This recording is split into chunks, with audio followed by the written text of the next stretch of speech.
Buenas tardes a todos. Les doy la bienvenida al panel de discusión Panorama Macroeconómico y Riesgos Fiscales organizado por el Consejo Fiscal. Primero que nada, quiero agradecer a los organizadores del cuarto Congreso Anual de la Asociación Peruana de Economía, a GRADE, a la Universidad de Lima, a la APE, por permitirnos organizar esta sesión.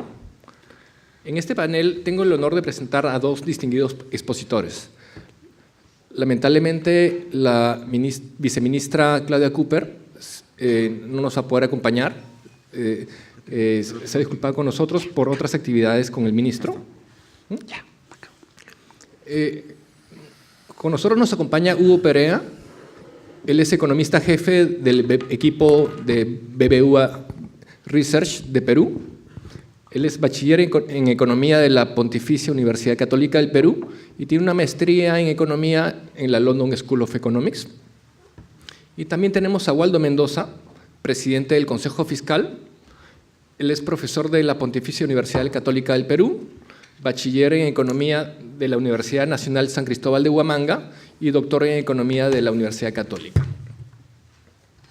Antes de comenzar, quisiera hablarles un poco acerca de qué es el Consejo Fiscal. El Consejo Fiscal es lo que se le conoce en la literatura como una institución fiscal independiente.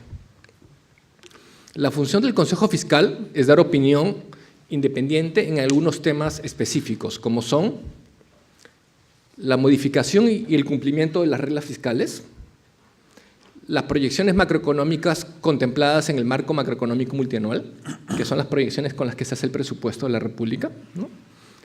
La evolución de las finanzas públicas y la metodología para el cálculo de las cuentas estructurales. La misión del Consejo Fiscal es promover la transparencia e institucionalidad de las finanzas públicas. Actualmente existen alrededor de 40 consejos fiscales en el mundo. El primero fue creado en Holanda en el año 1945. En la región hay consejos fiscales, por ejemplo, en Chile, y recientemente se ha creado uno en Paraguay. ¿Funciona? Sí. El Consejo Fiscal inició sus funciones a inicios del año pasado y consta con 5 miembros.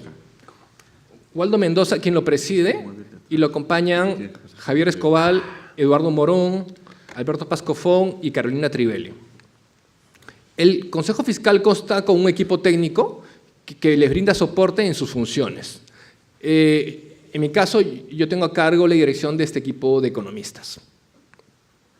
En el Consejo Fiscal estamos buscando también promover la investigación en temas macrofiscales. Por esta razón, estamos lanzando este año el primer concurso de investigación macrofiscal del Consejo Fiscal. En la mesa afuera, en la mesa de inscripción, podrán encontrar información sobre este concurso. También la información sobre el concurso está disponible en nuestra página web. Estamos recibiendo trabajos hasta el 15 de diciembre. Los invitamos a presentar sus trabajos. Bueno, muchas gracias por su atención. Voy a dar inicio a nuestro panel. La idea es que tenemos primero 20 minutos para 2 presentaciones, en las cuales van a hablar de los siguientes temas. Primero, ¿cuál es el panorama económico actual para lo que queda de este año y para el próximo año? También acerca de las medidas de política económica y fiscal que han sido recientemente anunciadas. Y finalmente, ¿qué cosas falta por hacer y qué riesgos enfrenta este panorama? Luego de estas presentaciones tendremos tiempo para preguntas. Las personas que nos están apoyando tienen unas hojas de papel que si tienen preguntas, por favor, levanten las manos y serán recibidas en esos papeles. A continuación, le doy la palabra a Hugo Perea. Hugo, muchas gracias por acompañarnos. Nada, muchas gracias a todos ustedes, a los organizadores, desde luego, a la universidad. Muchas gracias, Jorge, por la recepción. Carlos, las palabras tan amables. Y nada, lo que quería conversar con ustedes en los próximos minutos es ver la perspectiva que tenemos en BBVA Research sobre la economía peruana y hacer mención a algunos temas dentro de ese contexto macro que estamos previendo para los próximos trimestres, cómo viene la parte fiscal, ¿no? ¿Qué retos se perciben hacia adelante y cuál sería la evolución de las cuentas públicas en general en los próximos trimestres. Qué duda cabe que hablar de Perú, una economía insertada en el contexto global, nos obliga a dar una mirada sobre el comportamiento de la economía mundial. Entonces, en la primera parte de la presentación quería discutir un poco con ustedes cómo estamos viendo, como dicen mis colegas españoles, el mundo mundial. Entonces, vamos a hablar un poco de la parte externa relevante para Perú, ¿no? Entonces, vamos a ver, seguramente vamos a conversar un poco de cómo percibimos Estados Unidos, cómo percibimos China. Dicho sea de paso, el contexto global, el contexto de crecimiento económico mundial, viene favorable para Perú, y esto lo hemos venido escuchando seguramente en las últimas semanas en prensa, ¿no? Que la parte internacional, el crecimiento del PBI mundial está tomando tracción y está creciendo a tasas relativamente elevadas, aunque con tendencia a estabilizarse. Y ese empuje está proviniendo no de los emergentes, no de LATAM, sino principalmente de las economías avanzadas, y el emergente que sí viene más dinámico, desde luego, es China, que está sosteniendo un crecimiento algo mayor al que se esperaba.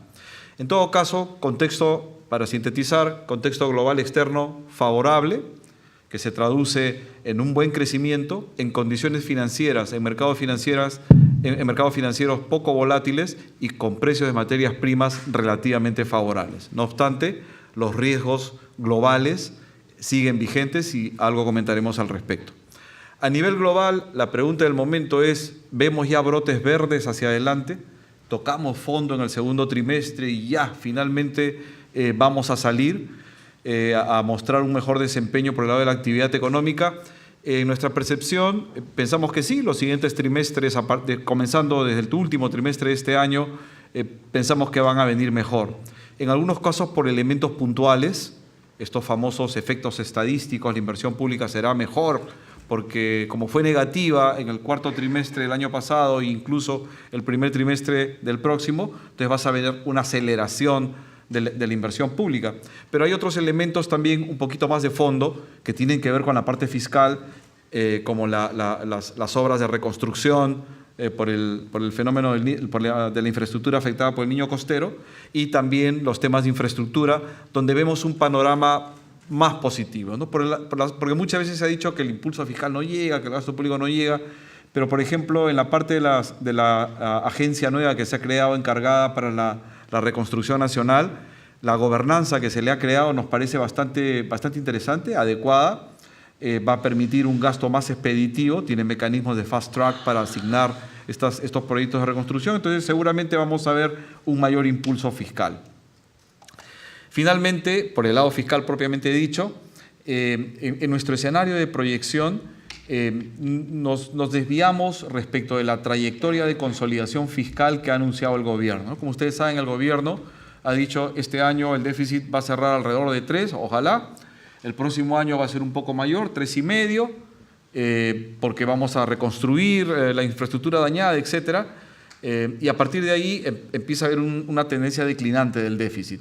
Vemos un poco difícil que esa intención del gobierno se materialice en los próximos años, a menos que haya medidas por el lado de los ingresos. Pensamos que hoy en día uno de los retos importantes que enfrenta la parte fiscal es cómo volver a elevar los ingresos del gobierno, dado que queremos gastar en infraestructura, dado que queremos hacer reformas en la administración pública y dado que queremos reducir el déficit, ¿no? Los ingresos del gobierno general como porcentaje del PBI se han caído más de 4 puntos en los últimos 4 o 5 años, en parte por la minería, en parte por desaceleración cíclica, pero dados estos requerimientos que se están enfrentando, un reto importante viene por ese lado. Hay otros dos temas de discusión que seguramente Waldo podría darnos más luz al respecto, que quería traer también sobre la mesa. Es el tema, ¿cuál es el espacio fiscal que tiene realmente Perú como para poder mantener una política expansiva en los siguientes años? Y eso tiene que ver con posiblemente la definición del nivel de deuda óptimo, ¿no? O sea, cuánto más podemos elevar la deuda sin que esto genere efectos perniciosos sobre el crecimiento o sin que esto genere una trayectoria explosiva de la deuda pública. Y el otro elemento finalmente a discutir de repente es otra vez esta discusión que la que hemos estado inmersos en los últimos 2 o 3 años. ¿Deberíamos otra vez regresar a una regla estructural o es una regla a través de un déficit fiscal observado, ¿no? Entonces, sobre eso voy a tratar de elaborar Espero que no excediéndome en el tiempo en los siguientes minutos. Entonces, ¿cómo viene el entorno global? Como les decía, el entorno global relevante para Perú, relativamente favorable, ¿no? Hay una a corto plazo, digamos, estos son los temas que estamos viendo en BBVA Research sobre el entorno global en general, algunos muy relevantes para Perú, un crecimiento global que se consolida en niveles interesantes. Hoy día el crecimiento del PBI mundial, de acuerdo a nuestros estimados, en términos intertrimestrales anualizados, está creciendo como a 4%, ¿no? Entonces, niveles casi precrisis. El otro elemento que es interesante señalar en el entorno global es este reequilibrio que estamos viendo entre lo económico y lo político, disminuyendo el protagonismo de Estados Unidos y más bien subiendo el protagonismo por el lado de Europa. Estamos viendo un reequilibrio en estos temas económicos, políticos, desde Estados Unidos, que pierde protagonismo, hacia Europa, que ha sorprendido positivamente en términos de crecimiento en lo que va del año. El otro elemento importante en el contexto global es la inflación que se mantiene bastante débil. ¿Han notado ustedes que en los últimos años el desempleo en las economías industrializadas ha caído unos buenos puntos porcentuales, en algunos casos de 10 a niveles de 5 o incluso un poco más, ha caído como 5 puntos en general en economías avanzadas y la inflación apenas ha reaccionado. Esta discusión que hay hoy en día, si la curva de Phillips se ha hecho muy horizontal, muy plana, y cuáles son los riesgos que se enfrenta si hay un cambio estructural al respecto y cómo debe operar la política monetaria en ese contexto. El cuarto elemento global importante, yo creo, sobre todo para nosotros, es este proceso de normalización monetaria que están enfrentando o que están llevando a cabo los países industrializados, en particular Estados Unidos. Ustedes saben, la FED ya empezó a subir tasas, pero se le viene otro reto interesante que esperemos lo lleve bien, porque podría ser potencialmente desestabilizador para economías emergentes, para Perú en particular, que es el proceso de reducción del tamaño de su balance, ¿no? Como producto de las medidas de rescate del sistema financiero, inyectaron mucha liquidez en el sistema. Les voy a mostrar un gráfico que realmente es muy impresionante. Y ahora viene la discusión, ¿cómo hacemos para reducir el tamaño de la base monetaria en los próximos años, ¿no? Tiene que ser un proceso, desde luego, muy bien anunciado, muy bien anticipado por los mercados, para evitar que hayan episodios de volatilidad en las economías, en los mercados financieros globales. Quinto tema, mercados financieros todavía muy complacientes. En este entorno de relativo bajo crecimiento de algunas economías industrializadas, de riesgos geopolíticos, de incertidumbre, estamos viendo muy pocas tensiones financieras hoy en día, ¿no? Entonces, el riesgo que existe es que esta situación se revierta rápidamente y más bien empecemos a ver nuevamente episodios de alta volatilidad. Y finalmente, yo diría que a nivel global, los riesgos que más le preocuparían a Perú son los que podría pasar por una salida desordenada de las políticas de estímulo o de la política ultra expansiva, de la política monetaria ultra expansiva de Estados Unidos, y que eso pues, efectivamente genere mucha volatilidad en los mercados financieros, en particular de emergentes, sobre todo Perú. Y el otro elemento que nos debería llamar mucho la atención en riesgos globales es China, ¿no? China están aflorando una serie de fragilidades financieras que generan una especie de paradoja. Yo veo en los mercados una cierta complacencia. China ha crecido muy bien en lo que va del año, ha sorprendido un poco al alza. Pero no nos olvidemos de que China tiene desequilibrios que se están cocinando y en la medida que no desacelere su crecimiento hacia niveles sostenibles, estos desequilibrios se van a exacerbar.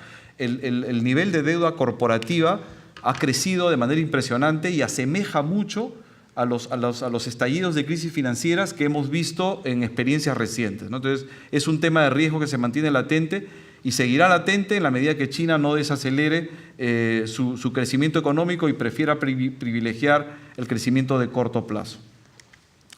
Este es un poco, a continuación viene una ilustración de lo que he mencionado en estos temas, ¿no? Este crecimiento global que viene muy robusto, con indicadores de confianza, sobre todo de producción industrial, muy robustos, sugiriendo que este crecimiento se va a mantener todavía en la última parte de este año.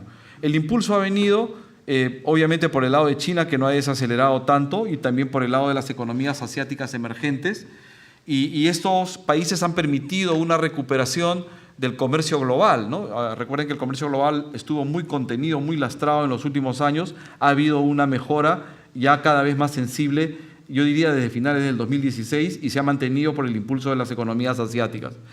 En el caso de Estados Unidos hemos visto un repunte realmente relativamente modesto en el segundo trimestre.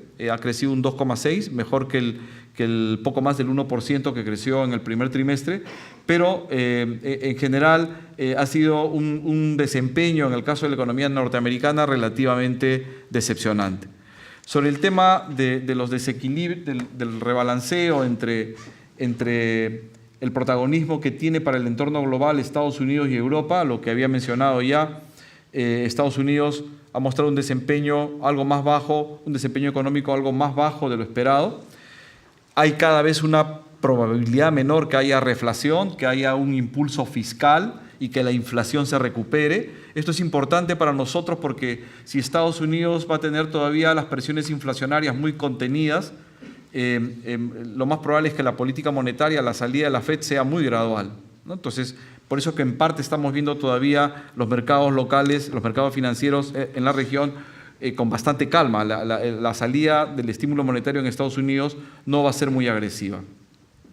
Y Estados Unidos mantiene todavía esta incertidumbre sobre cuál va a ser el desarrollo de sus políticas económicas en los próximos años, con un presidente bastante volátil, por decir algo, y eso, por supuesto, genera incertidumbre sobre la capacidad de crecimiento potencial de la economía americana, donde es posible que veamos más proteccionismo y producto de ese proteccionismo Estados Unidos pierda productividad y competitividad. Todo lo contrario por Europa, hemos visto una recuperación cíclica más interesante, recuperación apuntalada por un buen desempeño de las exportaciones, de la inversión, del consumo. Los riesgos políticos se han ido disipando, no ganó Le Pen, ¿no? Los nacionalismos han quedado un poco ya contenidos, igual en Holanda. En Alemania se espera que la Merkel recupere o mantenga la Cancillería y cada vez hay signos más evidentes que Europa va a encontrar mecanismos para fortalecer la unión, una Europa post-Brexit, ¿no? Entonces, esto es un poco lo que estamos viendo entre estas dos regiones económicas.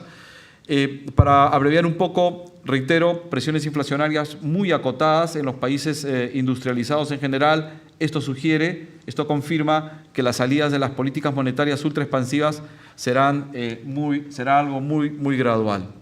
Sobre bancos centrales, ya Estados Unidos está inmerso en el tema de subida de tasas. Se espera que la tasa de la Reserva Federal, de acuerdo a lo que han mencionado los gobernadores de la Reserva, de la FED, haya una subida más este año y 2 subidas en el 2018. Valgan verdades que los mercados financieros están descontando un mayor gradualismo. O sea, la FED espera subir más agresivamente las tasas que los que están descontando los mercados. Esto también es relevante porque si finalmente la FED confirma que va a ser más agresiva que las expectativas de mercado, vamos a ver que ese tipo de cambio en Perú, por ejemplo, que está relativamente contenido, podría subir un poquito más rápido de lo que se anticipa hoy en día.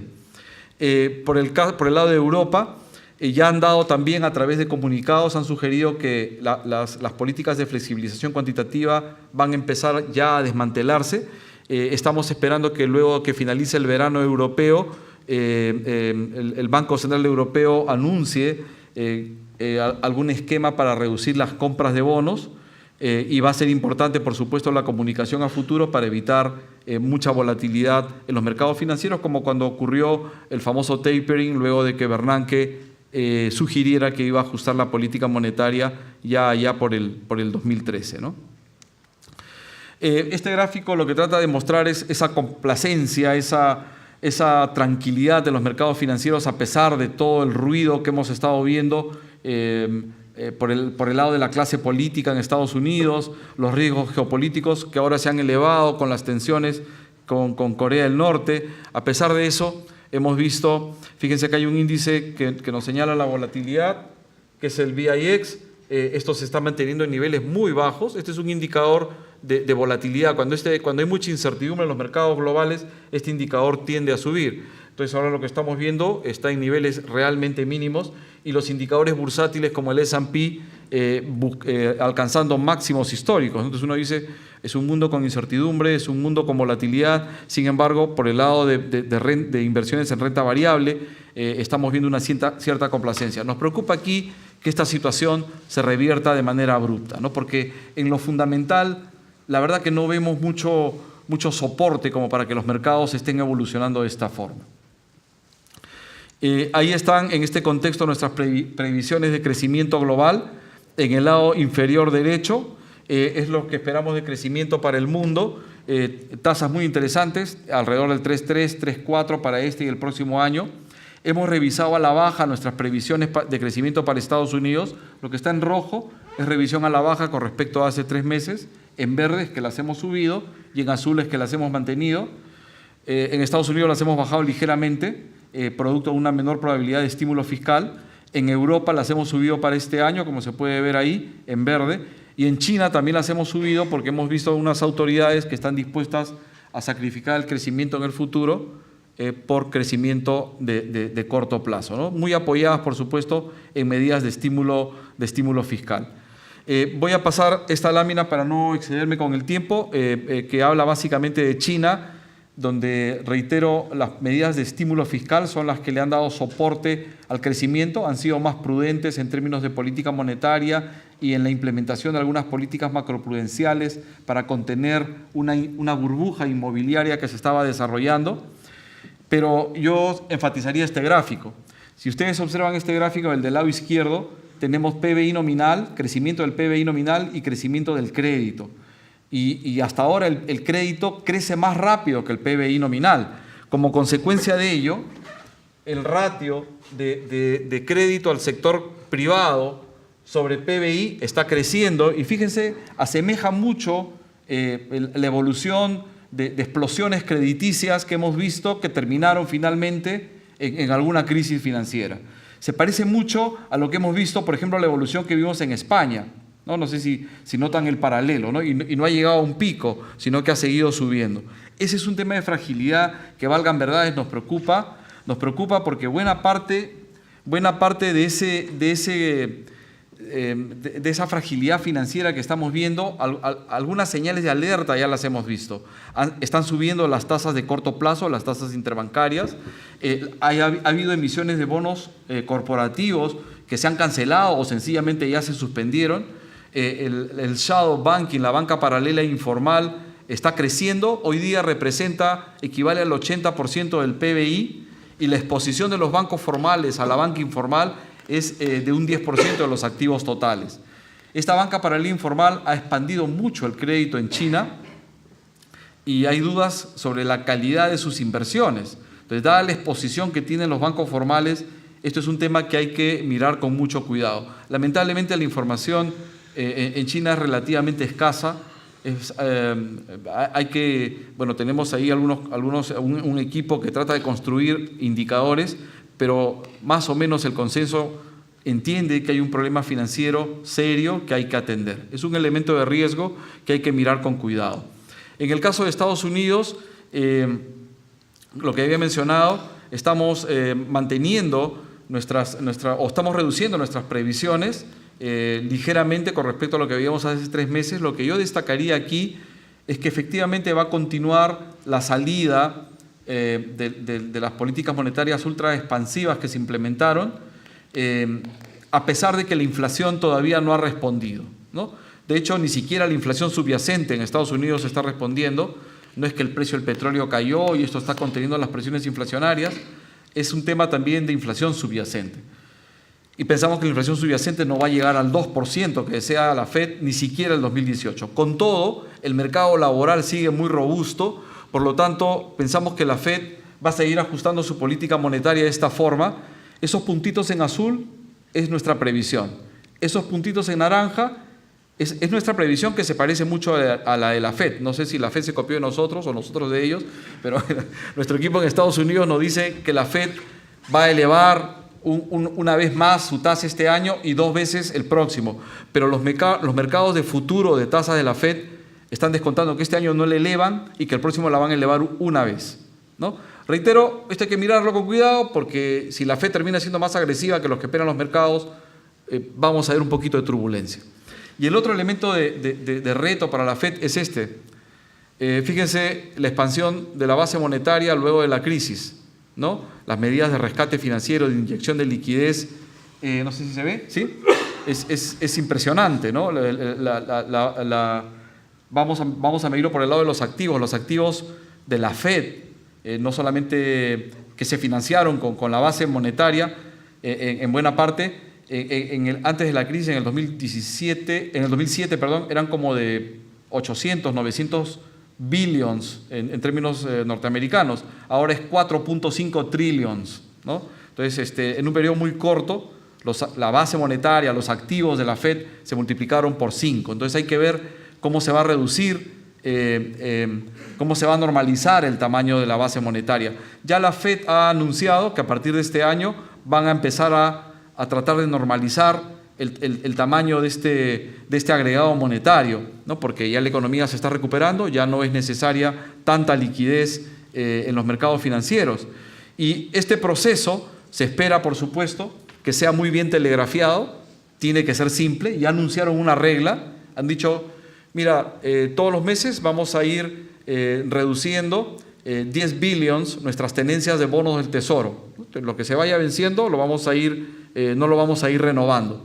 Y vamos a subir estos 10 billions cada 3 meses. Entonces, de aquí a 3 meses, si inician en septiembre, en diciembre van a estar dejando de renovar 20 billions y luego 30, etcétera, hasta llegar a 50 billions, ¿no? Entonces, ya está más o menos anunciado cómo va a ser el proceso.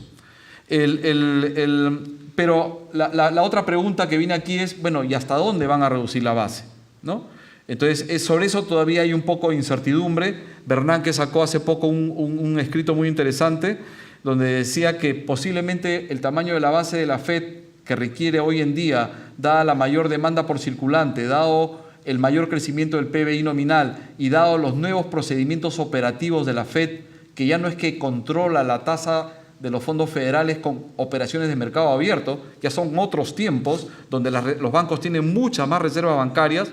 Dado los nuevos procedimientos operativos, posiblemente el tamaño de la base monetaria en 5 o 6 años es más o menos va a estar en más o menos donde lo requerimos. Lo que quiero decir es que de repente el ajuste no es muy grande.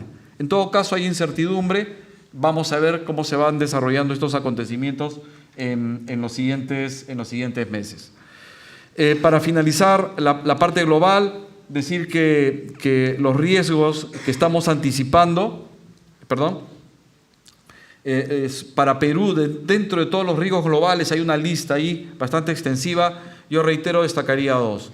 Nos preocupa las fragilidades financieras en China. A nivel de riesgo no es nuestro escenario base. No pensamos que China va a desacelerar intensamente, pero en escenario de riesgo, un riesgo latente, preocupante, fragilidades financieras en China que vayan a desencadenar un problema mayor. Y el otro elemento es que la salida de la FED sea desordenada y esto genere episodios de volatilidad muy intensos. Sobre Perú, ¿qué estamos viendo hoy en día? Parece que empiezan a haber algunos brotes verdes, ¿no? Por el lado financiero, cuando uno mira lo que está ocurriendo en el lado financiero, más o menos Perú replica lo que estamos viendo en los mercados globales. Observen, este indicador es un indicador de riesgo, ¿no? Los Credit Default Swaps, el costo de asegurar deuda del gobierno peruano. Cuando usted paga una prima menor, obviamente la percepción de riesgo ha caído, ¿correcto? Entonces, fíjense que luego de que llegaron a máximos cuando ganó Trump, a lo largo del año hemos visto que esta prima de riesgo se han comprimido. Puede ser que la medición no sea la correcta, la forma como se valora este instrumento derivado no sea la correcta, pero en general estamos viendo una menor percepción de riesgo que se está traduciendo en los mercados locales en un incremento de la tenencia de bonos soberanos por no residentes. Fíjense, en el último año la deuda pública en soles ha subido unos 30.000 millones de soles. De esos 30.000 millones de soles, 20.000 los han comprado no residentes. Hay apetito por activos financieros peruanos. Y uno dice, a ver un ratito, ¿Perú vale este riesgo? hoy en día que tenemos más déficit, hoy en día que tenemos más deuda, hoy en día que crecemos más bajo, ¿realmente esto refleja fundamentales o no? Entonces, nuestra preocupación un poco aquí es que efectivamente esto también se pueda revertir rápidamente. Miren el costo, el rendimiento exigido para la deuda peruana al 2023. ¿Se ve o no? Está cayendo la tasa de interés de la deuda peruana al 2023, ¿no? Está por debajo del promedio de los últimos 5 años y tiene una cierta semejanza a lo que vimos antes del tapering. Entonces me da una especie de déjà vu de que esto se pueda revertir rápidamente.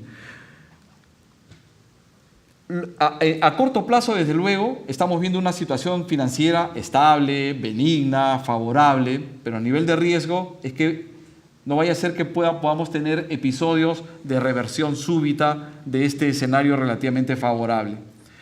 Por el lado de materias primas, también hemos visto un desempeño favorable. El precio del cobre está tocando $2.90 y cuando hacen análisis, los análisis de tendencias que hacen los especuladores, los inversionistas en commodities, parece que está habiendo un cambio en la tendencia en el precio del cobre. Después de 5 años de tendencia bajista, parece que se va para arriba el cobre. En nuestra opinión, no vemos fundamentales para eso, pero hoy día los mercados dicen, oye, el precio del cobre está subiendo. Fíjate cómo ha mejorado la balanza comercial, la balanza comercial que era muy deficitaria.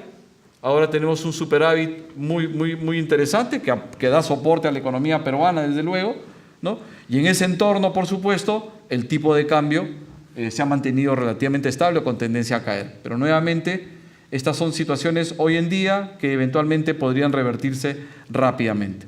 Para terminar, nuestro escenario base, además de ese elemento favorable por el lado financiero y por el lado de commodities, incorpora una serie de otros elementos exógenos que son los mencionados en esta tabla, ¿no? Por el lado local, por ejemplo, asumimos que no hay un mayor deterioro en la confianza empresarial, que va a llegar el impulso fiscal, ¿no? Etcétera, etcétera.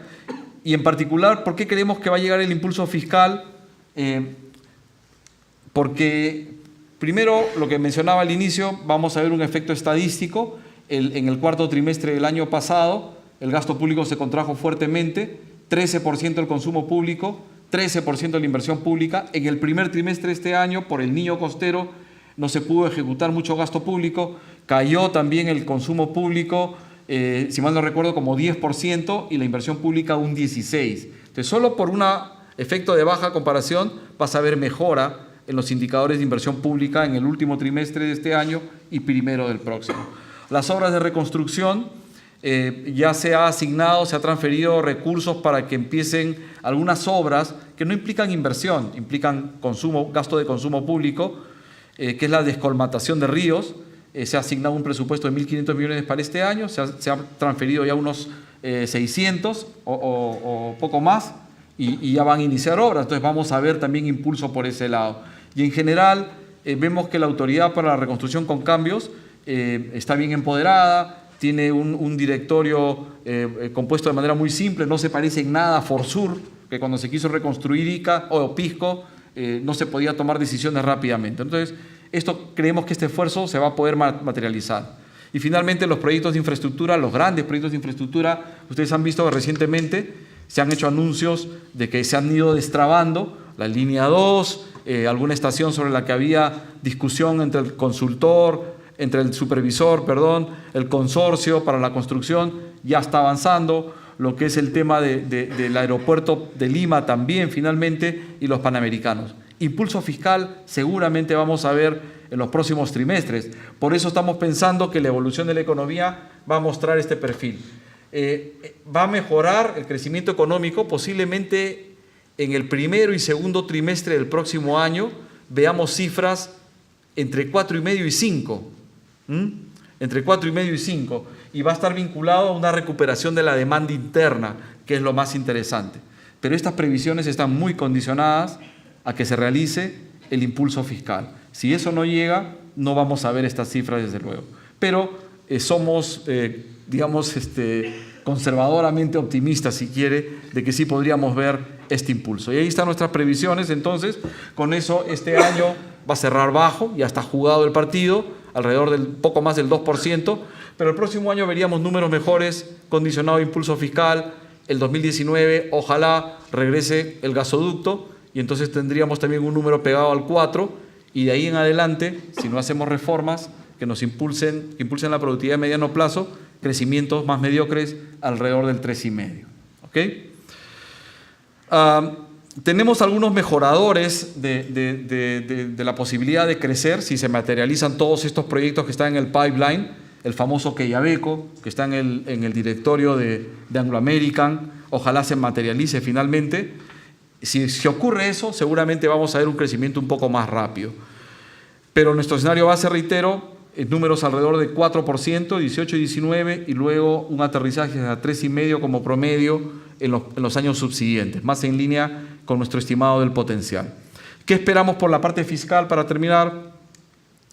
Lo que les anticipaba, el MEF considera que este va a ser el déficit este año, nos hemos comprado el número, este va a ser el déficit del próximo y el subsiguiente, nos hemos comprado esos números, pero en el 20 y 21 vemos muy difícil que el MEF pueda llegar a regresar a cumplir la ley de responsabilidad y transparencia fiscal, llegar a llevar el déficit al 1% en el 2021. De acuerdo a nuestros estimados, que no son tan sofisticados, por supuesto, como los del MEF, pero haciendo un poco de contabilidad macroeconómica, si aceptamos los números de reducción del déficit del MEF, dada la caída que hemos tenido en los ingresos, el gasto público tendría que contraerse. Como el gasto público no se va a contraer, lo que vamos a tener son déficits más grandes, ¿no? Como resultado, esa es la evolución que tenemos de la deuda pública. Fíjense que la deuda pública se va a pegar al 30%, luz de alerta. La ley de responsabilidad y transparencia fiscal le dice al gobierno, no puedes exceder ese límite. Y si percibes que vas a exceder ese límite, si mal no recuerdo, un par de años antes tienes que empezar a tomar medidas preventivas, ¿no? Eso es un poco lo que dice la ley de responsabilidad y transparencia fiscal. De hecho, cuando hacemos ejercicios estocásticos para esto, lamentablemente vemos una probabilidad a partir del 2018 hacia adelante entre 35 y 40% que la deuda pública exceda ese límite, ¿no? Entonces nos preocupan los ingresos. Fíjense cómo se han caído los ingresos del gobierno general como porcentaje del PBI a un 18%. Como resultado, cuando uno mira un indicador de sostenibilidad fiscal un poquito más ácido, el típico indicador es deuda pública sobre PBI, ¿verdad? Pero cuando ponemos deuda pública sobre ingresos tributarios, ahí vemos una cosa no muy agradable. Lo que vemos es lo siguiente. Vemos que la deuda pública en celeste, con países similares, estoy comparando con países que tienen más o menos el mismo rating crediticio, son de la región, la deuda pública como porcentaje del PBI ha pasado de 90 a 130 más o menos por ciento, ¿no? Entonces un aumento de ese indicador de casi 40 puntos. ¿Es un deterioro? Sí. ¿Hay que preocuparse? Sí, pero no hay que exagerar porque aún así seguimos comparando relativamente bien. Si usted mira el último número, ¿no? Estamos solamente por debajo de Chile en esa muestra, o por encima de Chile, perdón, ¿no? Pero sí, obviamente, lo ideal sería no tener un mayor deterioro en este tipo de indicadores. Entonces necesitamos definitivamente mejorar la recaudación, recuperar la recaudación por aquí. Uno podría decir, oye, se te ha caído la recaudación por un tema minero, ya se acabó. Y también tienes un tema cíclico, entonces esa recaudación va a subir. No lo creemos, nuestros estimados de ingresos estructurales nos salen más o menos esos niveles de 18% que ve usted ahí. No solo a nosotros nos salen 18, al MEF también más o menos le sale lo mismo. O sea, ya no hay recuperación cíclica de los ingresos. Tenemos que mejorar los ingresos por temas estructurales en los próximos años. Y ese es un poco uno de los grandes retos que se vienen hacia adelante. Voy a dejarlo ahí, me disculpan, creo que me excedí con el tiempo. Hay un par de temitas ahí que de repente en una segunda vuelta los podríamos desarrollar. Gracias.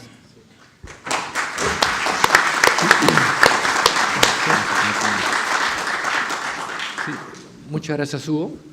Muy interesante la presentación, sobre todo el tema de factores externos que a veces no se incluye mucho en la discusión interna, que son importantes tomar en cuenta.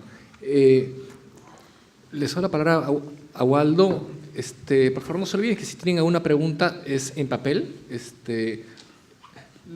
Mis compañeros que están acá adelante le están recibiendo las preguntas y después de la presentación de Waldo las tomaríamos. Gracias. Waldo. Buenas tardes. En primer lugar, agradecer a los que permiten que este evento se produzca, ¿no? Entiendo que detrás de esta gran iniciativa están gente como Norman Loaiza, Hugo Ñopo, Nelson Ramírez, Alan Sánchez y seguramente otras personas cuyos nombres me olvido. Así que sin ellos este tipo de eventos no se produciría. Y es un evento muy especial porque veo gente muy joven y veo gente de mi generación también, lo cual es un público un poco extraño, así que yo estoy encantado por eso. Agradezco también al equipo del Consejo Fiscal, liderado por Carlos Montoro, quien ha hecho posible esta mesa. Es una pena que Claudia no esté aquí. Me hubiera gustado decirle de frente las cosas que voy a decir, pero ya le pasarán la voz.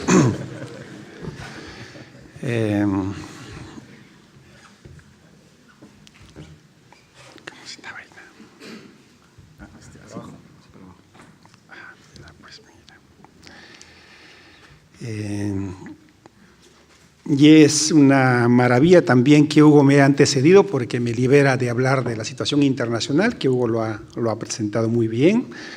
Así que voy a concentrarme en temas más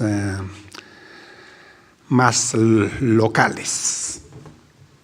A ver, para empezar, ¿cómo empezó esta administración, a la que recibimos con mucho entusiasmo y por la que casi todos los que estamos acá votamos, ¿no? Ya empieza la desunión. Empezaron sobreoptimistas, ¿no? Por ejemplo, esa cifra de 4.8% que esperaba el MEF para este año, nadie lo tenía en la cabeza, ni el más entusiasta de los banqueros, ni tu banco, ¿no? Nada. ¿Y en qué vamos a terminar? Más o menos en la mitad o la tercera parte de esa cifra, ¿no? Eso dice mal de las proyecciones, aun cuando haya pasado lo del Lavallato y lo del Niño. Es una muy mala proyección. Y el banco también cometió ese error. Y el otro tema es que casi al inicio la actual administración cambió la regla fiscal. En realidad, en el Perú es materialmente imposible decir qué regla fue buena, porque nunca lo hemos dejado vivir ni un año, ¿no? Ni una regla funcionó ni un año completo sin que le hayan cambiado algún artículo, alguna norma, ¿no? Está en vigencia una regla de déficit estructural, que significa básicamente que uno proyecta ingresos estructurales, tendenciales, de largo plazo, y de acuerdo a eso uno proyecta gastos. Esa regla le quita volatilidad al gasto público. Esa es la idea de una regla estructural. Entonces hay que calcular el PBI tendencial, precios de los minerales tendenciales y calcular un ingreso estructural, ¿no? Ese tipo de regla es acíclica, por lo menos, ¿no? En el sentido de que la recaudación puede caerse, el gasto público se mantiene y sostiene a la economía. La actual administración consideró que esa regla era buena, pero era muy complicada, poco transparente, ¿no? Y lo reemplazó por una regla teóricamente más transparente, y ahora les voy a explicar que en realidad es bien difícil de entender. Este es un resumen de la regla fiscal que tiene el MEF. Vincula el gasto público, que está en este eje, con el ingreso. Y tiene tres reglas en realidad. Hay una regla de gasto, que te dice que la tasa de crecimiento del gasto público está vinculado a la tasa de crecimiento de la economía peruana en los últimos 15 o 20 años. ¿Qué pasó?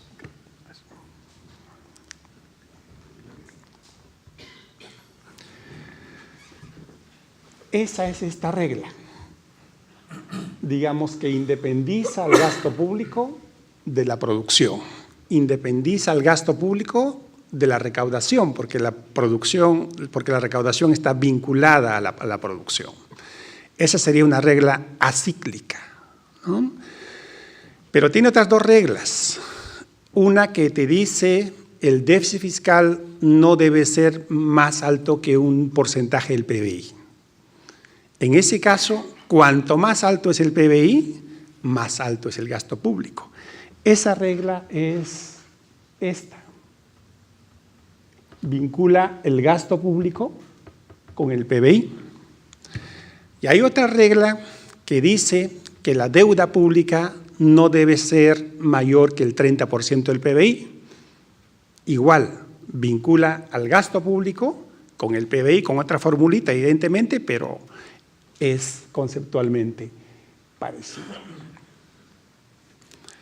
¿Cuál es el gasto público? Depende. Depende cuánto es tu PBI.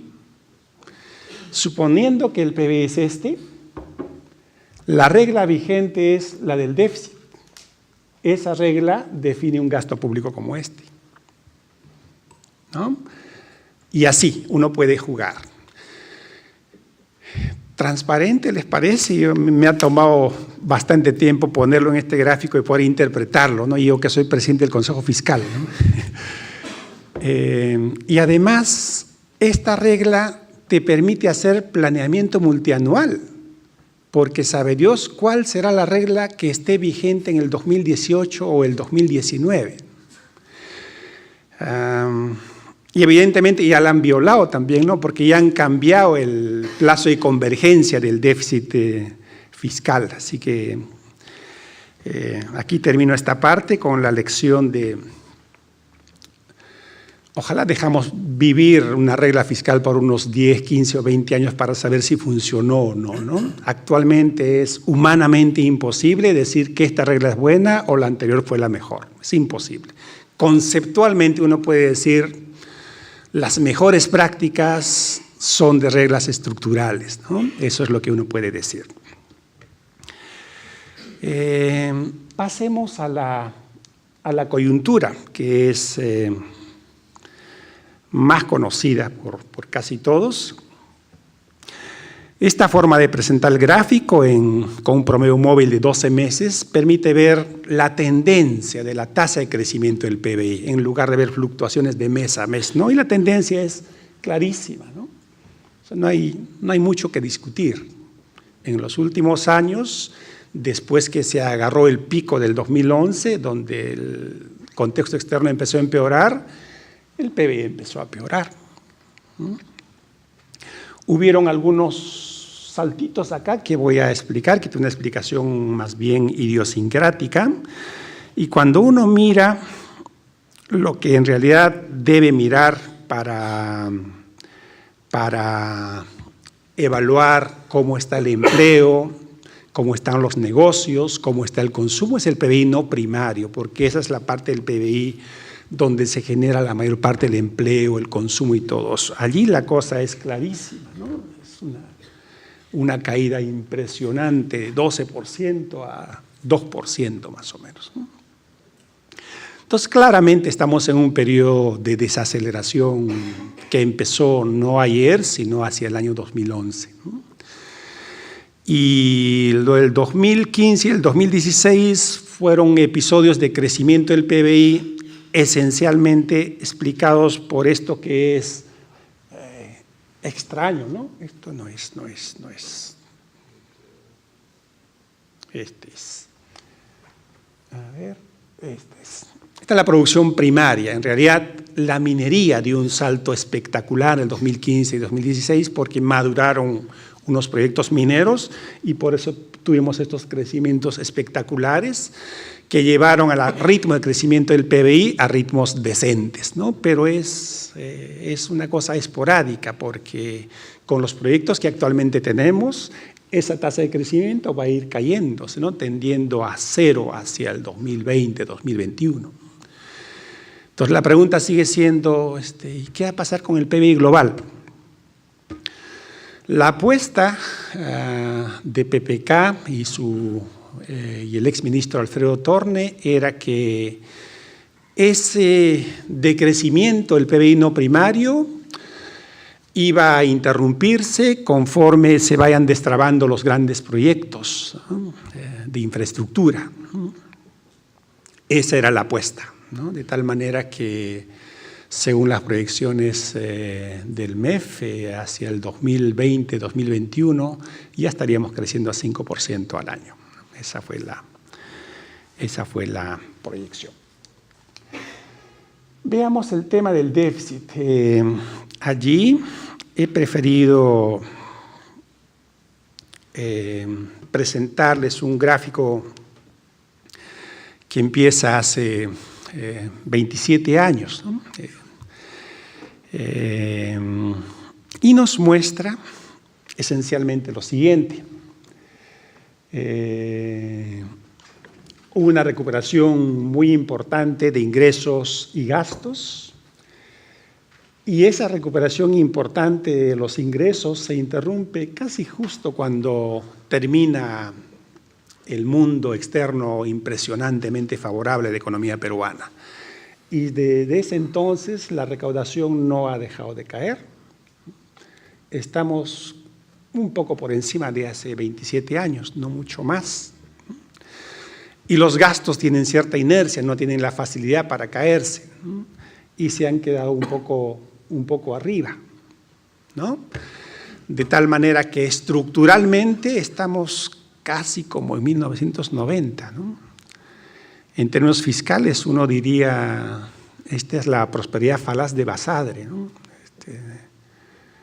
Estamos casi como al principio. De hecho, las cifras son bien parecidas, ¿no? 3 puntos y picos de déficit 2017 o 2018, y eso era lo que teníamos en el 91, 90, ¿no? De tal forma que cuando uno ve estos gráficos, uno dice, tenemos espacio fiscal, pero no tanto como uno lo pensaba, ¿no? Porque con esos ingresos que están cayendo, ¿qué hubiera pasado si caía el IGB, no? No hay manera de hacer una política expansiva, fuertemente expansiva, ¿no? Hay límites casi naturales a ese buen deseo. Y es lo que les comentaba, ¿no? La cifra del déficit fiscal, el déficit fiscal de este año o de los próximos es bien parecido al de principios de este siglo, ¿no? O incluso un poquito más antes. Entonces no ha cambiado mucho, por lo menos en términos de flujos, el estado fiscal de la economía peruana. Y cuando uno mira la deuda, es la cifra que se ve decente, ¿no? A pesar de todo lo que ha pasado, la deuda pública como porcentaje del PBI, recuerden que era casi 100%, ¿no? Esa sí es una ganancia notable que ha ocurrido en la economía peruana en términos de deuda. En términos de sostenibilidad, la economía peruana es otra actualmente, ¿no? Y esa es, digamos, la parte buena de toda esta historia. Voy a tocar pocos temas con la expectativa de que de este público tan interesante que tengo al frente vengan un montón de preguntas y podamos conversar mejor. Este es un gráfico que lo he sacado de un documento que acabamos de publicar con Erika Collantes, que nos muestra el peso de las condiciones internacionales en la determinación de las fluctuaciones del PBI en el Perú. porque es conocido que decimos que el sector externo es bien importante, ¿no? Digamos que hay consenso en eso. Pero ponerle numerito es un avance significativo en ese diagnóstico, ¿no? Lo que hemos hecho nosotros es agarrar las cifras desde el año 2001 para adelante y con la descomposición histórica del PBI hemos intentado responder a las preguntas de las fluctuaciones del PBI ocurridas entre el año 2001 y el 2016, ¿cuánto tiene que ver con nosotros y cuánto con la buena suerte? Como el Perú es un país pequeño y abierto, las variables externas son totalmente exógenas. Por lo tanto, eso es buena suerte o mala suerte. Y hemos encontrado que más del 60% de las fluctuaciones del PBI en este periodo 2001-2016 no tienen absolutamente nada que ver con nosotros. Tiene que ver con condiciones internacionales. PBI internacional, términos de intercambio, el PBI chino, PBI norteamericano, tasa de interés internacional, indicadores de riesgo internacional, etcétera, etcétera, etcétera. Sin exagerar mucho, uno podría decir que a veces es más importante saber qué va a pasar con el precio del cobre que quién va a ser el presidente de la República. Total, todos hacen lo mismo, ¿no? Entonces, ese es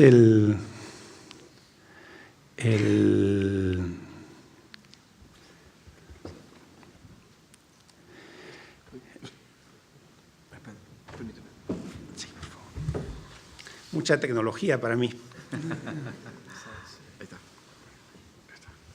Una marca china.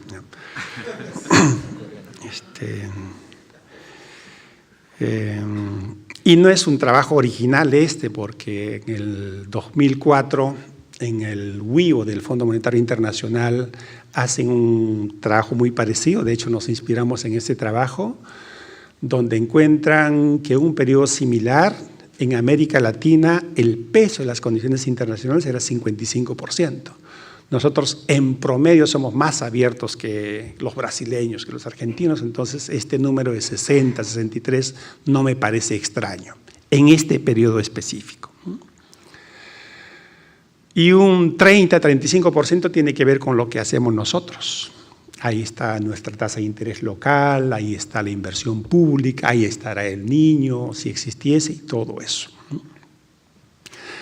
Incluso avanzamos un poquito más y le pusimos números a... Hoy he estado hablando con otro gráfico, mil disculpas, ¿eh? Pero la culpa la tiene Hugo. Es lo que estaba... Y no me dicen nada acá mis colegas. Es el cálculo que hemos hecho. Ahí pueden verse que rojito son los factores externos, todos los factores externos menos China.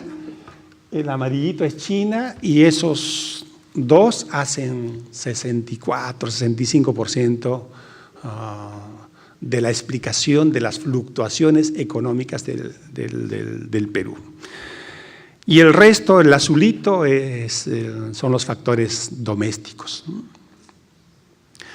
E hicimos una desagregación adicional que es bien importante, tanto para interpretar lo que Hugo nos ha contado, como para pensar qué se puede hacer cuando uno quiere evitar un deterioro rápido de la actividad económica. Encontramos que entre los factores externos, los términos de intercambio son de lejos el factor externo más importante. 25% de todo son términos de intercambio. Por eso que no exagero cuando más importante es el término de intercambio que quién es el presidente, ¿no? Y entre los factores domésticos, la inversión pública. El sentido común diría eso también, ¿no? Porque la inversión pública tiene un efecto multiplicador muy grande. Entonces, uno debería decir entonces que si los términos de intercambio están subiendo, la economía peruana debe avanzar. Si los términos de intercambio se caen y se quiere luchar contra ese contexto externo, la inversión pública debería crecer. Eso es lo que es la lección que da esta descomposición histórica que hemos hecho con mi colega Erika Collantes. Y la variable internacional más importante para la economía peruana está bien. PPK tuvo suerte muchas veces y también en esta ocasión, ¿no? Justo se va Ollanta y los términos de intercambio empiezan a crecer, ¿no?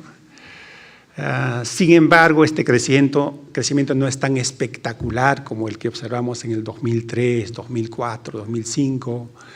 Tiene que ser duradero para que la minería se haga otra vez atractiva y todo eso, ¿no? Eso es lo que quería contarles. Y para terminar, ¿qué se puede hacer?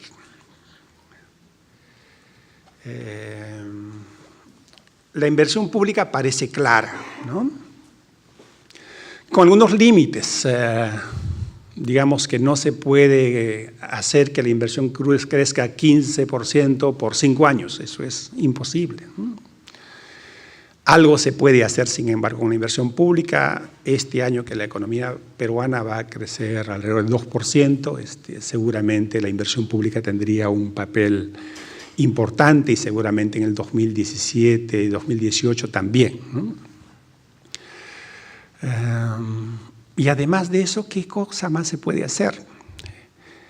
Al destrave seguramente hay que regresar, pero con un poquito más de modestia, ¿no? Eso de echarle la culpa de todo al gobierno anterior por no destrabar les salpicó en la cara. No es fácil destrabar. El ministro Turner lo terminó reconociendo. No es fácil destrabar. Y no tiene que ver solo con la actitud del gobierno, tiene que ver también con la actitud del sector privado que también destraba mucho, ¿no? Algo vendrá de eso seguramente en próximo año, 2020, 2021. Aplaudo el entusiasmo que tiene Hugo, que siempre es una persona entusiasta, así que eso está muy bien. Y todo el mundo reclama, ¿y por qué no reformas, no? Si no haces reformas, eres un conservador, ¿no? Acabo de leer una conversación entre Alfredo Torne y Elmer Cuba, y Alfredo reclama que su reemplazo no está siguiendo el entusiasmo que él tenía para hacer reformas, ¿no? A Jaime de Altao se le extraña en el Canal N. Todas las noches exigía, hay que hacer reformas, ¿no? Y la gente cree que se puede hacer reformas en cualquier momento, ¿no? Vale la pena leer a estos grandes autores, Daron Acemoglu y Robinson, que tienen un libro grandioso para explicar por qué los países son pobres o son ricos. A Acemoglu le deben dar el Nobel, está muy joven todavía, pero seguro que lo va a tener. Y este economista y este cientista político de la London nos dicen: los cambios importantes, los cambios estructurales se dan cada cierto tiempo y en condiciones bien particulares. A ellos le llaman condiciones críticas, ¿no? ¿Qué es una condición crítica? Una guerra, un terremoto, una hambruna, una crisis económica severísima. Así nomás, no es que a uno se le ocurra hacer reformas y lo hace, ¿no? El Perú, ¿cuáles han sido las últimas reformas? La de Velasco, golpe de Estado. Esa es una reforma, un cambio estructural de los cimientos de la economía peruana. La otra reforma, la del 91-92, con golpe de Estado también, y después de una crisis severísima, gravísima. Los chicos acá no saben que puede existir una cosa de 35% de inflación mensual, ¿no? Eso era lo que teníamos en el primer semestre de 1990, ¿no? Causado por el niño por el que ustedes votaron 2 veces, ¿no? Y a veces los del APRA, cuando la inflación está en 3.5, dicen qué barbaridad, pero al año, ¿no? Entonces, las reformas se dan en ciertas circunstancias críticas. Por ejemplo, Fujimori pudo hacer las reformas porque qué cosa peor que una inflación de 35%, una recesión de 10%, una base tributaria de 7%. En esas coyunturas, hacer reformas es bienvenida. La última cosa que se puede llamar reforma en los últimos años es de la 2530, que se hizo en el año 2004. Y las reformas duelen, porque afectan a unos, perjudican a otros, benefician a otros. Duelen las reformas. Uno no puede llamarle reforma al destrave, eso es, ni el diccionario aguanta eso, ¿no? Pero el marco multianual, el destrave aparece como reforma estructural. Entonces, lo que quiero decir es que no es fácil reformar. Yo también quisiera hacer reformas, ¿no? Ahora hay una comisión que justamente Claudia no vino por eso, esta Comisión de Protección y Seguridad Social, que han hecho una gran reforma de pensiones, de salud, laboral. ¿En qué va a quedar eso? Lo mejor que le podría pasar es que salga un libro bien bonito con los resultados de esas investigaciones. Las reformas, además, antes de hacerlas, hay que hacer un poquito de proyecto de prefactibilidad. Si voy a hacer una cosa que me cuesta 10.000 millones de soles, ni siquiera empiezo a contratar al primer consultor para hacerlo, ¿no? Resumen, la opción de la reforma suena bien, pero es como don Jaime, ¿no? Hay que hacer reformas todos los días, pero nadie sabe siquiera qué reformas, ¿no? Incluso una cosa tan sencilla como la reforma laboral. Si la ley Pulpín no ha podido pasar, ¿cómo puede pasar una reforma laboral? Yo creo que habría que esperar una coyuntura como la del 68 o la del 92 para hacer una reforma de esa envergadura, ¿no? En resumen, para terminar y poder conversar un poquito con ustedes,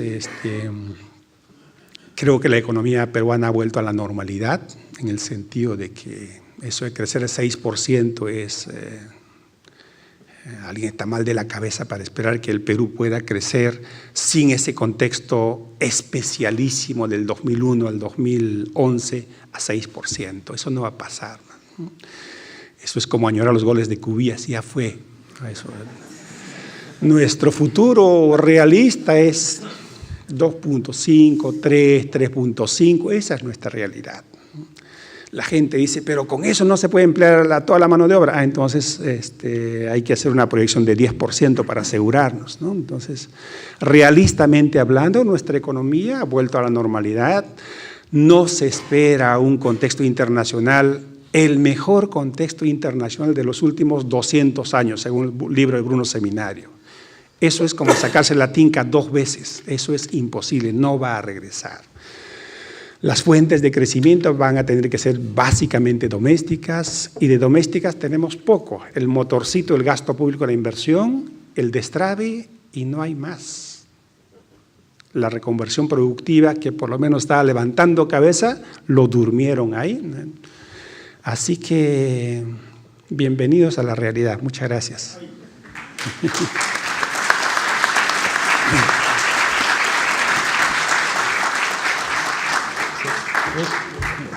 Muchas gracias, Waldo.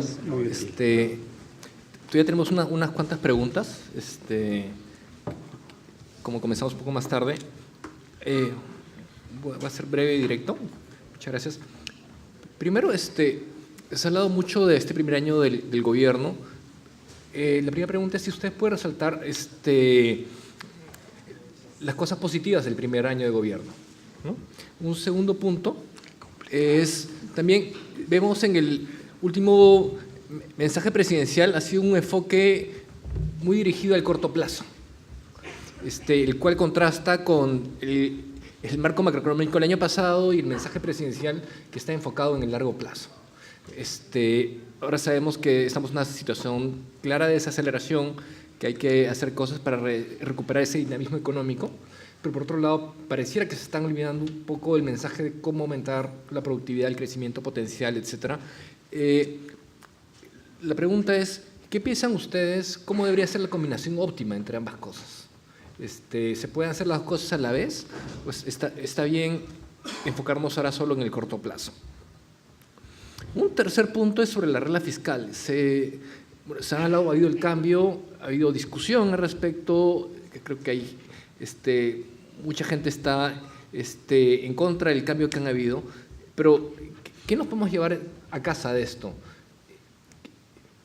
Por ejemplo, si es que ustedes tuvieran la posibilidad de rediseñar las reglas fiscales en este momento, ¿qué cosas, dada la experiencia pasada, qué cosas, qué ingredientes tratarían de rescatar y qué cosas no? Y un cuarto punto para Hugo es el caso de China. Estamos viendo, tú lo mencionaste, el caso de China es un riesgo latente, o sea, no es nuevo. Hemos hecho esta presentación hace 3 años, está el riesgo de China ahí. Lo único que ha aumentado es la deuda. Pero como contraparte, lo que se habla mucho es de que la capacidad del gobierno chino para reaccionar, para poder, por ejemplo, en el caso de una crisis, poder reaccionar y evitar la crisis ex ante, y también acerca de los cambios que se están planteando para poder generar crecimiento de largo plazo que sea sostenido. Como sé que ustedes tienen un equipo ahí en Hong Kong, muy cerca, y están estudiando y tienen información privilegiada, si nos podrías comentar algo al respecto, ¿no? Muchas gracias. Si es que hay tiempo, continuaré con un par de preguntas más que tengo por acá. Bueno.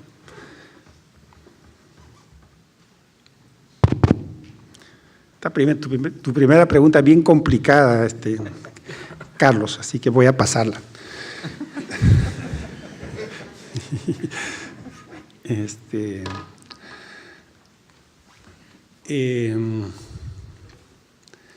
Teóricamente, el corto plazo y el largo plazo son importantes, ¿no?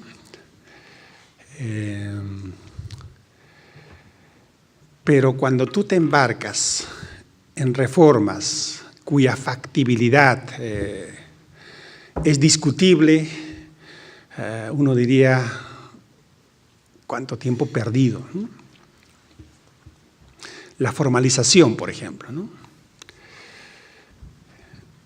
La formalización depende de 100 factores. De esos 100, el crecimiento económico explica más o menos el 90% y el 10% lo dejas a todo el resto de cosas, ¿no?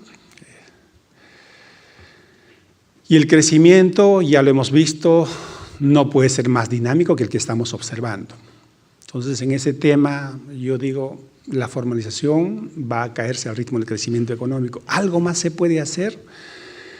Entonces, busco en ese 10 o 15% las cosas adicionales que se pueden hacer. Estuve en una presentación de Norman Loaiza, quien ha estado trabajando este tema de la formalización para el MEF, y lo que entendí fue que para formalizar la economía peruana hay que hacer que la economía peruana se vuelva un país desarrollado.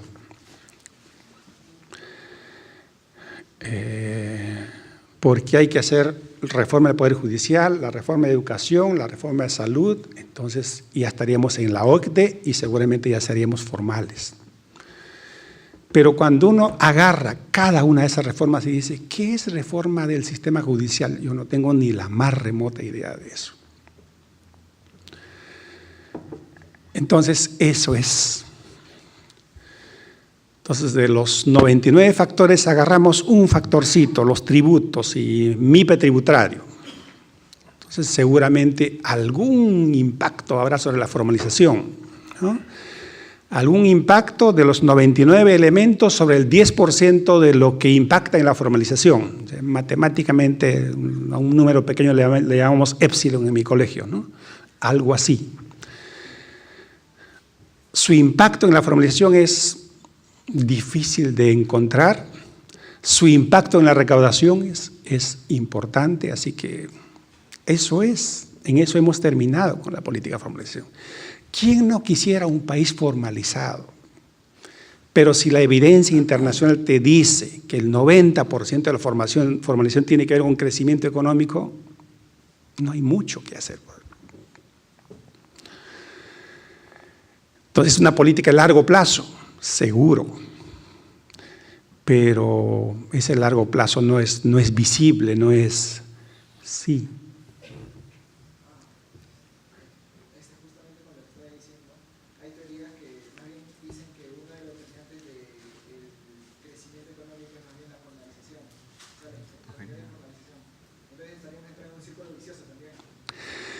Bueno, yo he leído a dos tipos que creo que son los que más saben de esto, es Laporta y Schleifer.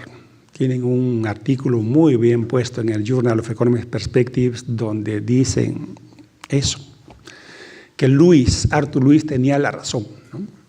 En el sentido de que el principal determinante de la formalización es el crecimiento económico y muestra la mejor evidencia, la mejor base estadística para mostrar eso. Y hace todos esos análisis de doble causalidad y todo eso. Así que yo le creo a estos caballeros. Entonces,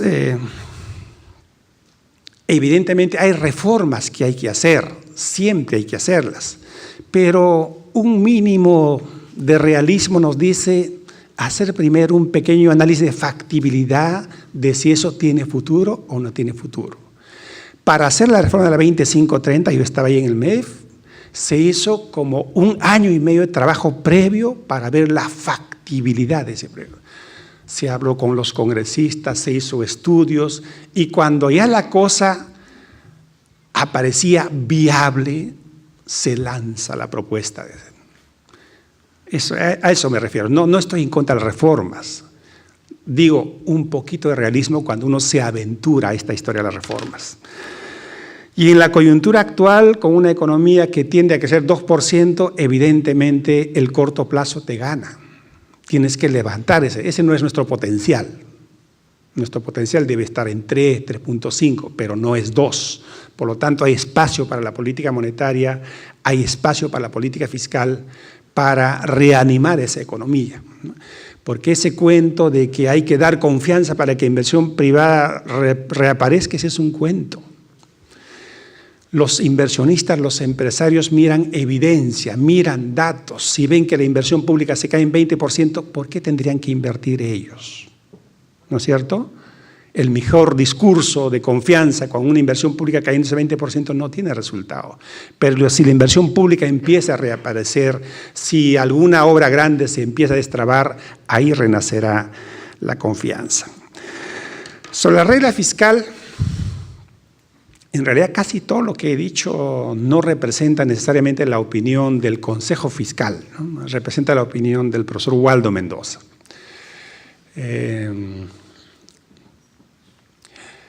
Después de todo lo que he dicho, teóricamente me gusta la regla estructural. Creo que es una regla que lo tienen los países que han hecho bien su política fiscal, los países de la OECD lo tienen casi todos, Chile lo tienen en América Latina. Sin embargo, creo que no hay que sobreestimar la importancia de las reglas fiscales.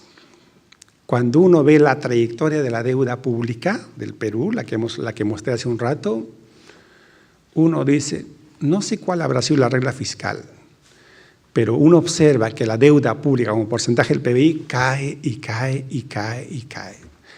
Entonces, que sea estructural, que sea con las 3 reglas como la que acabo de mostrar, creo que hemos tenido la fortuna de que en los últimos 20 o más años por el MEF ha pasado gente convencida de que la responsabilidad social es buena.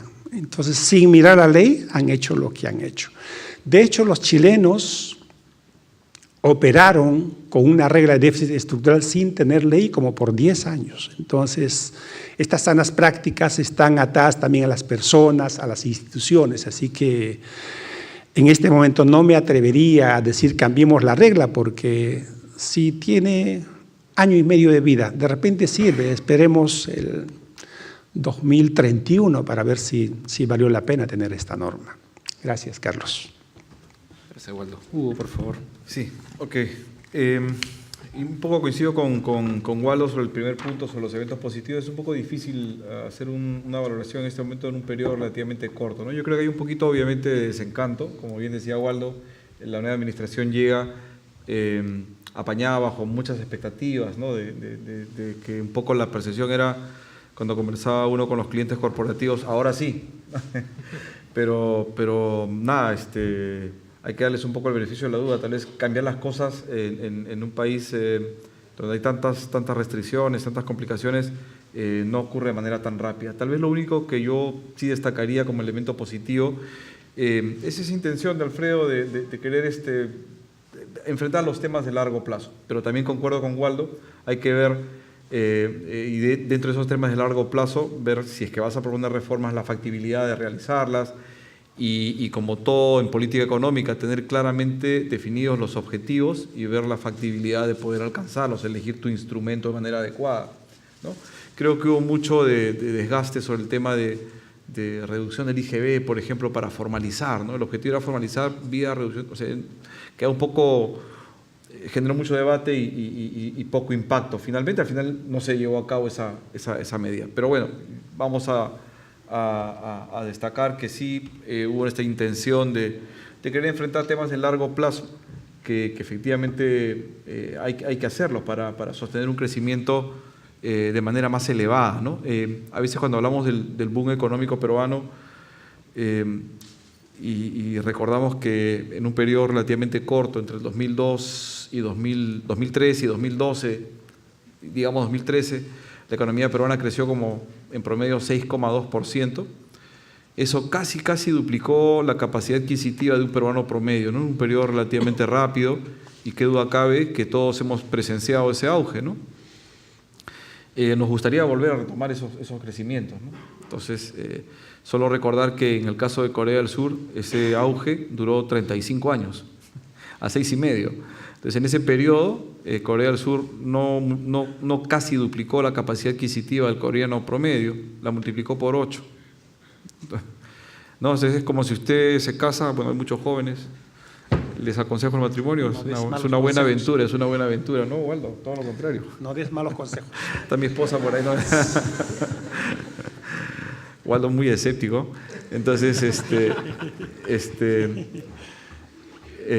decía, es como si usted se casara hoy, tiene un hijo, digamos, tiene 30 años, y cuando usted pasa la situación de retiro, su hijo, a la misma edad que usted tiene ahora, va a tener una capacidad de compra 8 veces mayor que la suya. En una sola generación, ¿cómo pueden cambiar las cosas si hace las cosas bien? Entonces hay que enfrentar los temas de largo plazo, por supuesto que sí.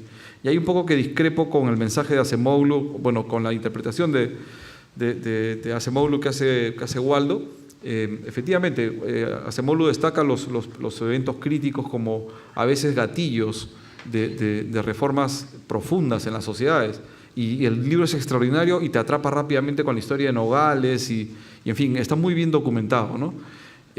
Pero también lo que dice el libro es un poco que no es una condición necesaria, ¿no? Y lo que sí dice es, para crecer, fortalezca sus instituciones. Y además dice algo más. Y si quiere fortalecer sus instituciones, arregle sus políticos. Entonces, ese es un poco... Entonces hay un tema de fondo realmente, yo sé que es complicado, pero no tenemos que esperar, porque Acemoglu también en este libro documenta la peste negra, ¿no? La peste negra en el siglo XII, cómo afectó a las poblaciones en Europa y la respuesta, mire, ante un evento crítico, las respuestas de sociedades fueron distintas. Las monarquías en Europa Occidental respondieron de manera distinta ante ese evento que las monarquías de Europa Oriental. El liberalismo inglés, digamos, o sociedades más liberales, frente a la escasez de mano de obra, respondieron subiendo los salarios, ¿no? Y esto empoderó una nueva clase media, digamos, por decirlo de alguna forma, y en cambio que la respuesta en Europa Oriental fue que el absolutismo se hizo más fuerte. ¿Y quién prosperó más? Fue Europa Occidental. Entonces, hay que ver también si frente a un evento crítico se responde de manera adecuada, ¿no? En fin, conclusión. El gobierno, si hay algo que destacar, creo que este énfasis que se quiso dar en el primer año en temas de largo plazo, interesante. Lamentablemente los resultados, está claro, no lo acompañaron, ¿no? Sobre el tema de la combinación óptima entre corto y largo plazo, yo creo que no son contradictorios. En un artículo destacaba que me pareció interesante que el presidente haya enfatizado el corto plazo, ¿no? Y lo decía porque a veces hay la percepción de que este corto plazo ya va a acabar y vamos a tocar fondo y ya está. Me preocupa que esta desaceleración cíclica haya sido tan prolongada, ¿no? Y cuando uno tiene, bueno, que hay falta de demanda, ¿no? Hay la demanda es insuficiente, para hablar un poco en términos keynesianos, entonces, pero es algo de corto plazo. No estoy tan seguro si esa insuficiencia de demanda está vinculada a una falta de inversión.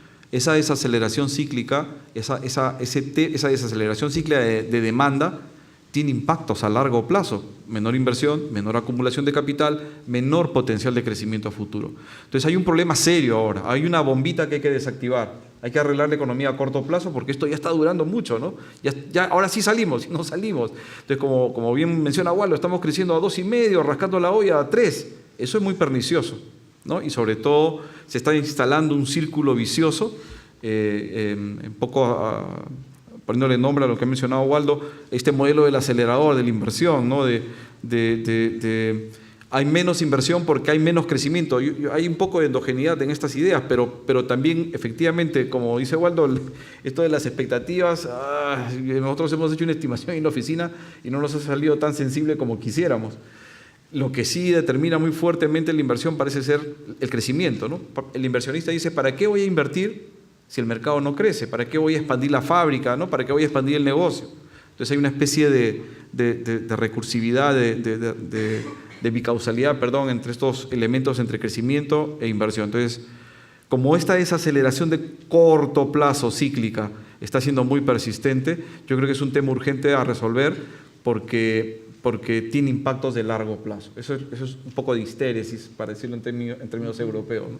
Entonces eso es lo que me preocupa un poco. Yo creo que en ese sentido el mensaje ha sido positivo, pero yo no veo contradictorio con que en paralelo se tengan que hacer esfuerzos para seguir relanzando temas de largo plazo, ¿no? Temas de largo plazo hay que enfrentarlos y efectivamente uno puede querer aspirar a muchas cosas y hay que hacerse una agendita de repente de los temas que son factibles. Agárrate 1 o 2 temas, genera consensos políticos y lanza la medida que no va a ser un tema de esta administración. Habrá que seguir persistiendo para ver si finalmente podemos sostener un crecimiento más largo. Si no, como ponía en la presentación, vemos nuestro promedio de crecimiento más allá de temas puntuales que el gasoducto y cosas por el estilo. La velocidad crucero hoy día la vemos más o menos en 3,5, ¿no? Entonces eso yo creo que es importante mencionar. Me parece interesante el énfasis de corto, pero no implica descuidar esfuerzos por mejorar el largo. Sobre el tema de reglas fiscales, coincido con Waldo en el sentido de que creo que a todos los economistas nos gustan las reglas estructurales, ¿no? Qué interesante vincular los gastos del gobierno a tus ingresos permanentes, ¿no? Como una familia responsable, qué duda cabe, ¿no? No me voy a emocionar para subir salarios públicos por por decirlo de alguna forma, un boom transitorio de commodities, porque esos ingresos no se van a poder sostener en el tiempo y el gasto se me queda arriba. Entonces puedo planificar mejor las finanzas públicas, así como las finanzas familiares, si miro más los ingresos que puedo sostener en el futuro. Y efectivamente tiene esa ventaja conceptualmente las reglas estructurales de que ayudan a estabilizar la economía, ¿no? Hacen menos volátil el gasto público. Pero también tienen desventajas, ¿no? O sea, cuando todo el mundo andaba aplaudiendo las reglas estructurales a mediados de la década pasada, cuando uno miraba las reglas estructurales, los déficits estructurales que publicaba el Fondo Monetario para economías de Europa, te vas a dar cuenta que Grecia, en términos estructurales, en el 2007, estaba casi en equilibrio, ¿no? Que Irlanda tenía déficit, pero estaba mejor que Francia. O sea, las reglas estructurales, porque hay muchos componentes no observables, tienen esa desventaja. Claramente la regla estructural, en el caso de Grecia, tenía que gritar en el 2007, acá hay un problema, y no decía nada.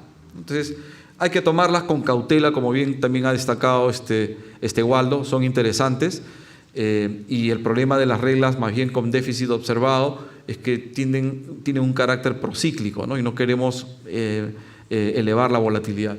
Yo no sé del ciclo económico. Yo no sé si hay eso requiere una mayor discusión, desde luego, ¿no? Pero hay algunos temas que sí son interesantes.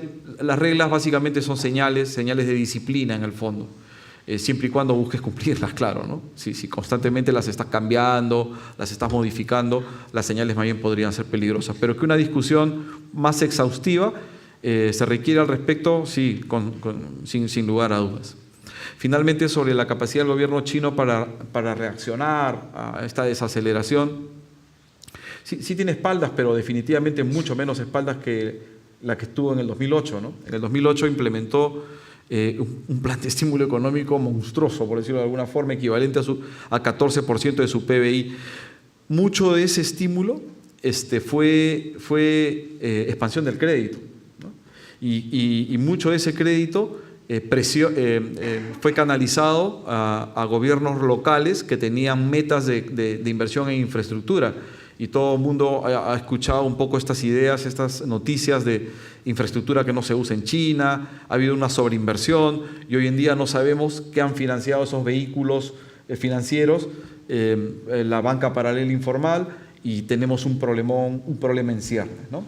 Que las autoridades chinas quisieron atacar, desacelerando el crecimiento para hacerlo más sostenible, recomponiendo ese exceso de inversión. China llegó a tener un ratio de inversión pública sobre PBI de 50% y un consumo privado sobre PBI de 35%. Esto, ¿no? Cuando típicamente el consumo privado en cualquier parte del mundo es entre 60 y 70%.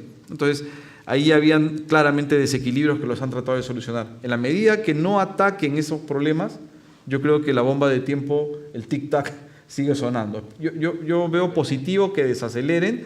La idea sería que desaceleren de manera gradual, pero obviamente el Politburó seguramente tiene muchas presiones, hay muchas expectativas dentro de China, más allá del progreso que han tenido. Pero estas cosas tienen que enfrentarlas. Es el tema de generar una economía más competitiva, liberalizar su mercado de capitales, su moneda. Todas son intenciones. Liberar también más el mercado interbancario. Pero como siguen tratando de sostener un crecimiento a corto plazo relativamente alto, los desequilibrios siguen ahí latentes y no se solucionan. No sé qué tanta capacidad podrían reaccionar frente a una crisis financiera, pero yo creo que al respecto claramente el consenso nos dice que hoy día las autoridades tienen mucho menos espaldas, mucho menos espacio fiscal que en el 2008, ¿no? Sí. Muchas gracias, Hugo. Muchas gracias a todos. Lamentablemente no tenemos más tiempo para más preguntas. Está muy interesante. Muchas gracias por su participación y ojalá que también nos podamos ver en el siguiente AP.